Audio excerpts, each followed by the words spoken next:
Gulf Georgia როგორც საგანმანათლებლო პროექტების მხარდამჭერი კომპანია მორიგ პროექტს იწყებს.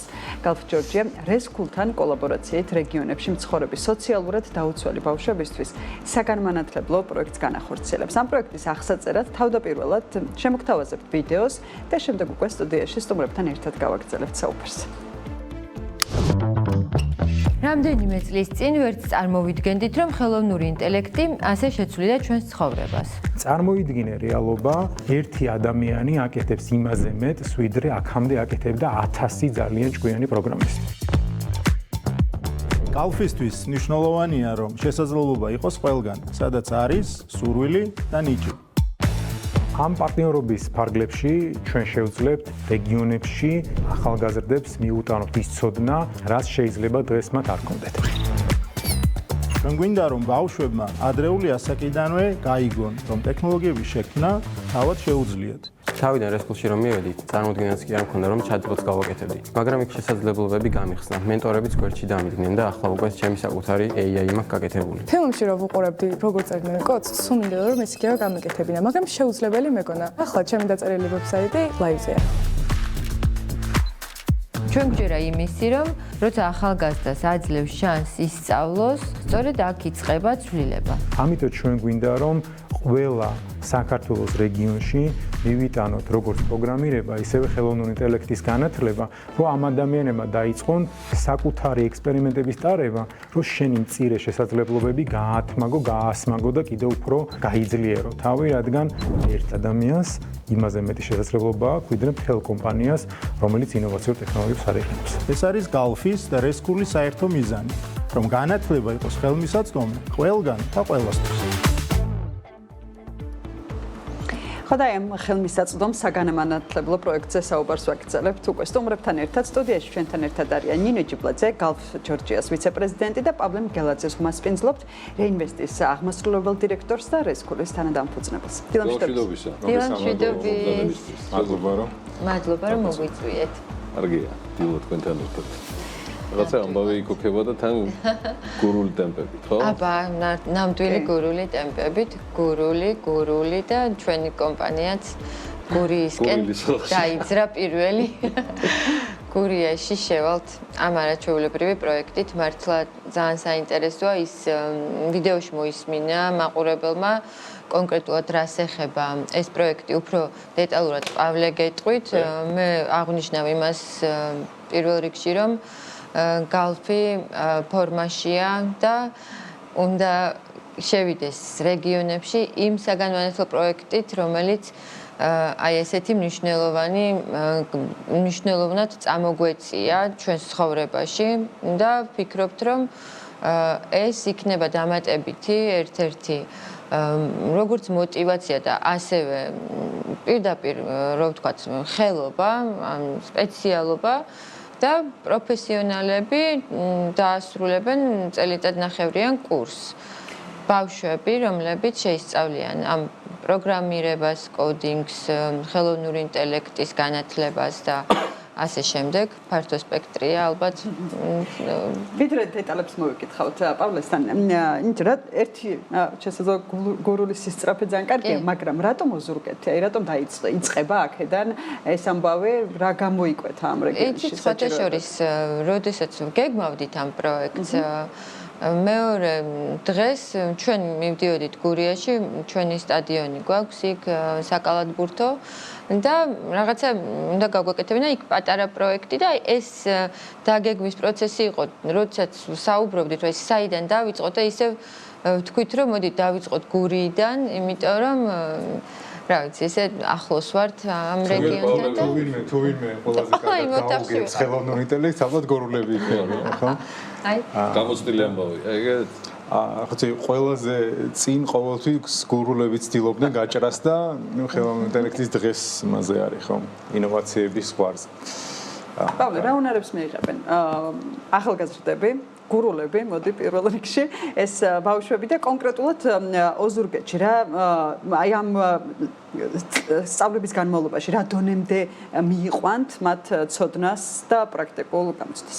კაი, მოდი ცოტა დავიწყოთ მითი კონტექსტით, ხო? აი ეს ხელოვნური ინტელექტი ძალიან ბევრ ადამიანს ესმის და ჩვენს ყოველდღიურ ცხოვრებაში უკვე GPT-ს თუ რაღაცა სხვადასხვა ონლაინ თულების საშუალებით სულ ვცდილობთ რომ გამოვიყენოთ, მაგრამ აი ანალოგია მაგისა, აი რაც დღეს ჩვენ გურიაში გვინდა გავაკეთოთ არის რომ აი როდესაც ადამიანებმა ბორბალი შექმნეს, ხო, დაახლოებით 5-6000 წლის წინ რა, ვინც ამ ბორბლის გამოყენება დაიწყო, ძალიან დიდი უპირატესობა მიიღო იმათთან შედარებით, ვინც ამას არ იყენებდა. აი სულ ყველაზე ფიზიკურად ძლიერი, არ ვიცი, სწრაფი, ჯამთელი და არ ვიცი, ყველანაირად ყველაზე აქტიური ადამიანი ყოფილიყავით იმ დროს, მეორე ადამიანი ბორბლის გამოყენებით ყველაფერში გაჯობებდათ. ანუ ერთი ადამიანი ბორბლით და შემდეგ უკვე ავტომობილით და სხვადასხვა სატრანსპორტო საშუალებებით, რაც ბორბლის განვითარებამ გამოიწვია, არის უსასრულო ძლიერი, ვიდრე ყველაზე ძლიერი ადამიანიც კი ბორბლის გარეშე. ანუ ბორბალი ხო არის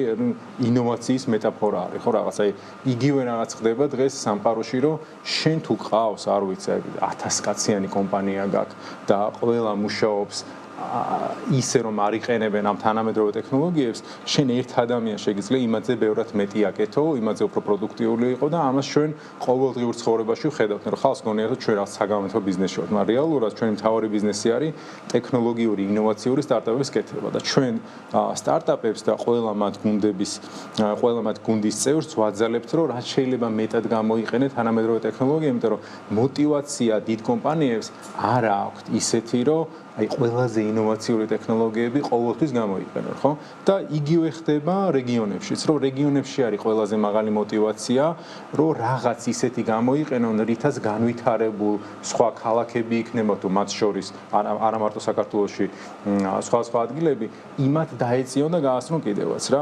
აი მე ახლა ზუსტად არავინ არის, მაგრამ ძალიან ჯერა, რომ ბორბლის გამოყენება არ დაუწყია ყველაზე ძლიერ მებრძოლს 6000 წლის წინ, ხო? ისედაც ძლიერი იყო, ისედაც არ აკალდა არც საჭმელი, არც ასმელი, არც რაღაცა უსაფრთხოება, ანუ ინოვაციას ყოველთვის ყველაზე მეტად იყენებენ პატარები და სუსტები და ანუ ამ კონტექსტში, ხო, ანუ ჩვენი ქვეყანა შეგვიძლია კონკურენტულ გარემოში რო ჩავაყენოთ სხვა ქვეყნებთან, ხო? ანუ არც იმათზე დიდი ვართ და არც იმათზე ძლიერი.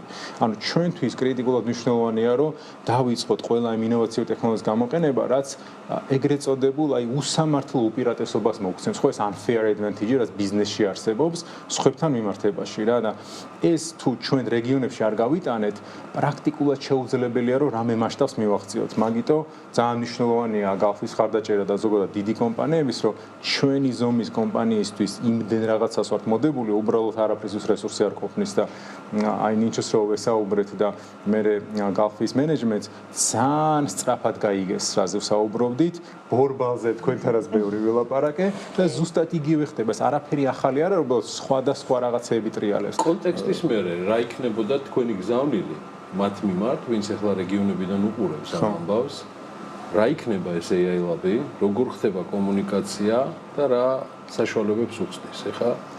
ხო, პირველი ჩვენი არ გურიაში ჩვენი გზავნილი არის რაღაცა ესე მოიდბაღნებო, ხო იცი შენი რა მიდის რა, ანუ მოდი, ანუ გალფის ხარდაჭერით ჩვენ უფასოდ გასწავლით, კომპიუტერებით სრულად აღჭურავთ ამ ლოკაციას, ჩვენ ჩავიყვანთ ტრენერებს, ან ლოკალურადაც შეიძლება რამდენიმე ადამიანს ხოდა ჩვენ და გასაკვირად მომნახეთ, რომელიც მასში რა ქვია პროგრამირებაში ძალიან კარგად ერკვევა მათ შორის. კი, გურიაში. ანუ არ გიგზავნა ეს არ იქნება დისტანციური სწავლა. აი ჩვენს გამოიკვირდა, მაგრამ მე რო დავფიქრდით რა, ანუ არაფერი განსაკვირი არა, იმიტომ რომ ვინც ეს ციფრულ ტექნოლოგიები იციან, არ არის აუცილებელი რომ თბილისში იჯდე და არ ვიცი, ისა რუმსის დებლოკიდან იმუშაო, ხო? გადასარავი ადგილი, თუმცა არ არის აუცილებელი. აუ შეიძლება გურიაში იჯდე, იქიდან იმუშაო, ხელფასი გერიცხებოდეს, არ ვიცი, ევროპიდან, ამერიკიდან, სხვა ქვეყნებიდან და იცხოვრო ბედნიერად, ხო?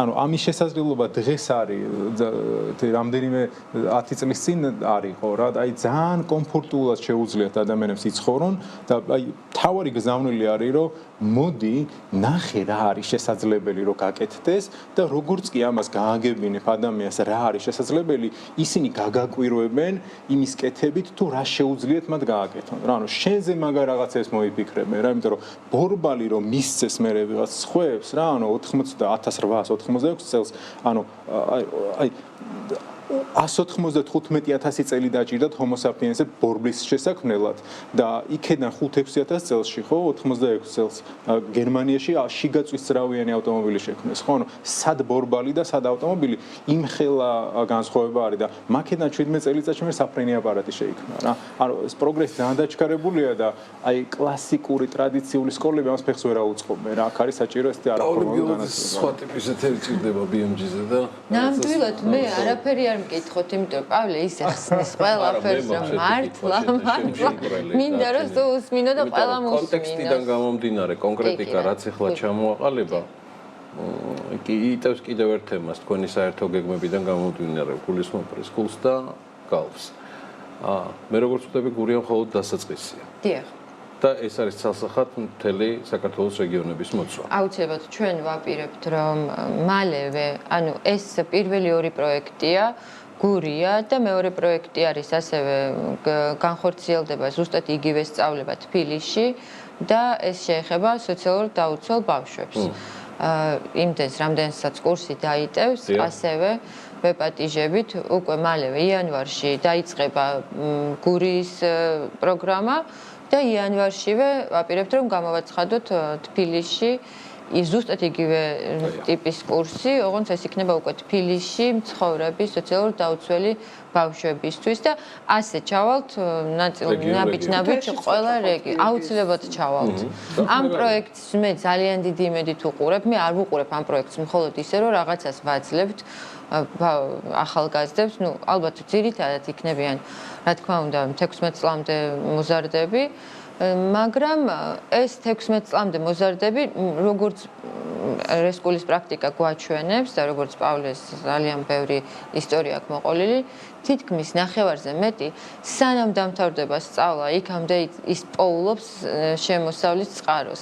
ეს არის ძალიან მნიშვნელოვანი ჩვენთვის, რომ ბავშვებმა დაიჯერონ, რომ თავიანთი სწავლის, აი პირველ საფეხურებზეც კი შეუძლიათ უკვე ისეთ ხელობას ფლობდნენ, რომელიც მათ მისცემს დამატებით შემოსავალს. გურიაში იქნება ეს რაჭაში, სვანეთში, თუ ნებისმიერ საქართველოს ნებისმიერ კუთხეში. კაი, ჩვენ ცალკე ეთერი დავგვიგმოთ, ეს ის ჯობს და აუცილებლად. მადლობა მობრძანებისთვის. ძალიან დიდი მადლობა წარმატებებით თქვენს ერთობლივ საქმიანობას ძალიან მაგარი და მნიშვნელოვანი მიზნებით. ნინი ჯიბლაძე, გავჯორჯიას ვიცე-პრეზიდენტი და პავლე მგელაძე, რეინვენტის აღმასრულებელი დირექტორი და რესკულის თანადამფუძნებელი.